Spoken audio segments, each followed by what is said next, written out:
Morning! Ako nga po pala si Virginia Santos, taga-Tandang Soro po. Nakilala ko po yung lifestyle dahil po yung anak ko po na dengue sa summer.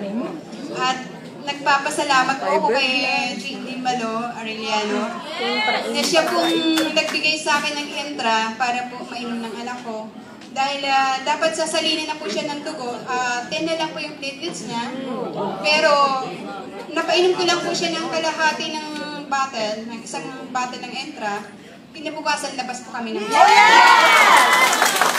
Nagulat po ang doktor namin kung bakit ko po, ano daw po pinainom ko sa anak ko, bakit tumaas agad yung platelets ng anak ko. Kasi dapat naka-schedule na po siya ng